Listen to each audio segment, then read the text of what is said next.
Well, good morning, everybody. Morning. I'm delighted that you've been able to join us this morning, and the weather's not quite as bad as it was forecast to be, although it could be quite bad later. My name's Ted Westhoughton. I'm the chair of the Westhoughton Local History Group, and welcome to the launch of our latest exhibition.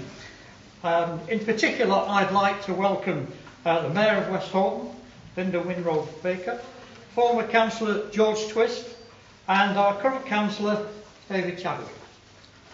Also our MP Chris Green, because this is probably the first contact with the Westhoughton Local History Group. Had the overspill plans gone ahead and the lecture been very different, he might not have been standing with us this morning.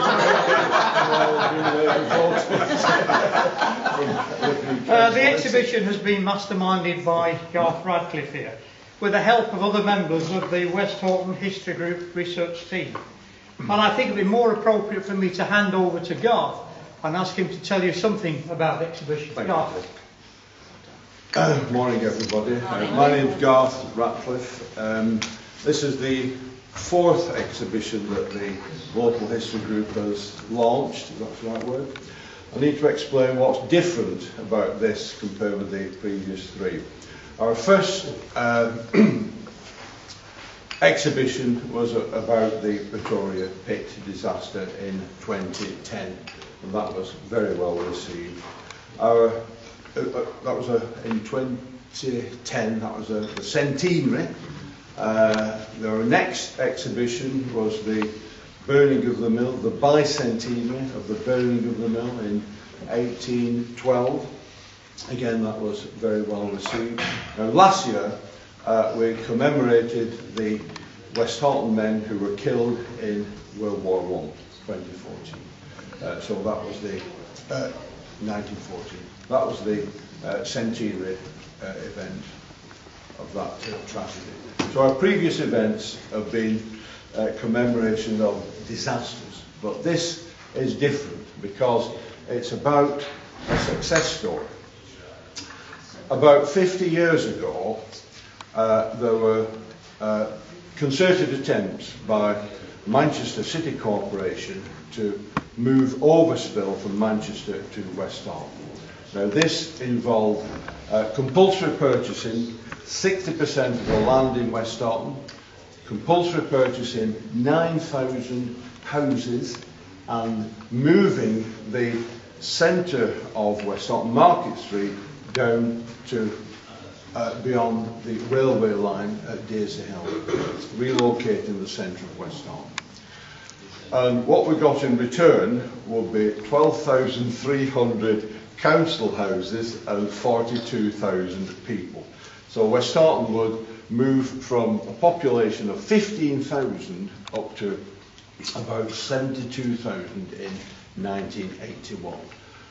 Obviously, people were not pleased about that suggestion, and it led to a public inquiry in 1965, held in this Carnegie Hall behind us. And there were something like 1,200 residents of Westhoughton submitted objections, and many of those people turned up to this public inquiry. And the good news is that the Westhoughton residents and businesses and farmers, they won the day. And in October 1966, Manchester withdrew their interest. But that meant Westhoughton was back to square one, having to redevelop initially under Lancashire. But in and that was conducted through the so-called master plan for Westhoughton, which showed where residential private estates could be built and new roads could be built. That master plan was taken over by Bolton in 1974, and that is the plan that's been delivered. So that estates like the Hoskers, Park Road, etc., they've been built under that plan. But unfortunately, some builders wish to go outside the plan, and even now Westhoughton is under threat from proposed building on Boland's Hay, which is near Dogbrow and the golf course, and Lee Hall, which is to the east of Park Road.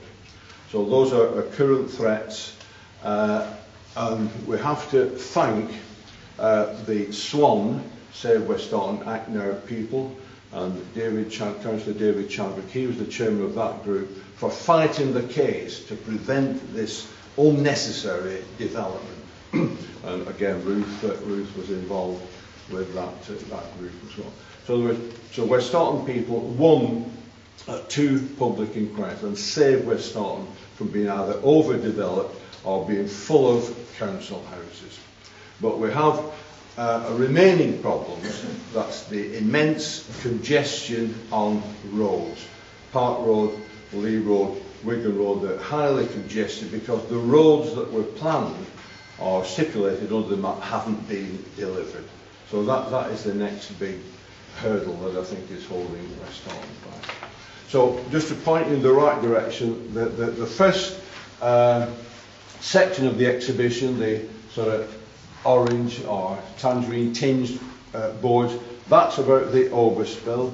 The far end, the green ones, that's about the situation, the development of Westhoughton from 1972 onward. Behind these boards, there are a lot of newspaper cuttings of events at the time leading up to the overspill situation, and the cuttings that have come from the Horwich and Westhoughton Journal. At the far end, sure you'll find those aerial photographs of Westhoughton in the 1950s, and those have been organised by Pam Clark, our president, who isn't able to be here today. So you can have a look at where your house is on those aerial photographs. To the right, we've got some aerial photographs and some plans of the Hoscars and other estates in Westhoughton, as well as the up-to-date 2005 2000 plans for the development of Westhoughton. Over here, I've actually got a report. This is a report of the proceedings of the public inquiry in 1965 that was held next door. We've also got more newspaper cuttings if you can browse through, and there's a visitor's book here that you can make comments if you wish.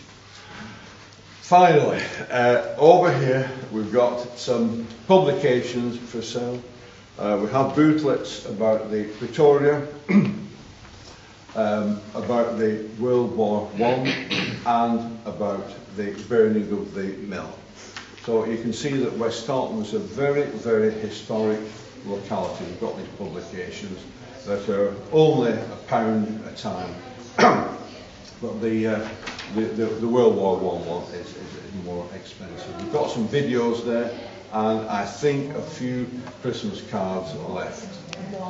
One. So we might make that into a prize. Over there, we have another very extremely valuable feature of Westhoughton, Wingate's band, and David has put up a display that celebrates the 100 years of recording of Wingate's band. And again, he's got for sale a CD of the band music and a booklet describing the events of that period. Have I missed anybody out? I think I have. Well, yeah. Refreshments.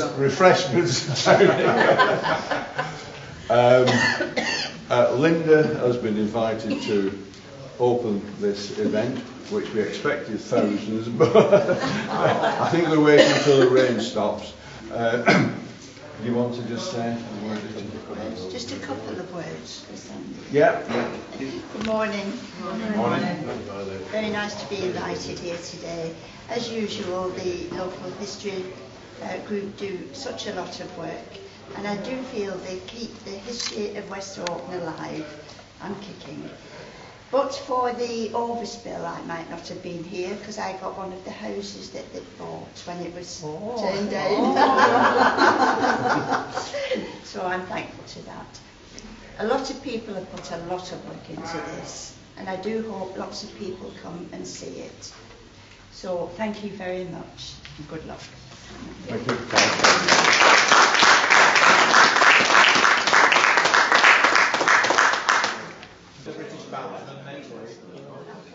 Broadband wall.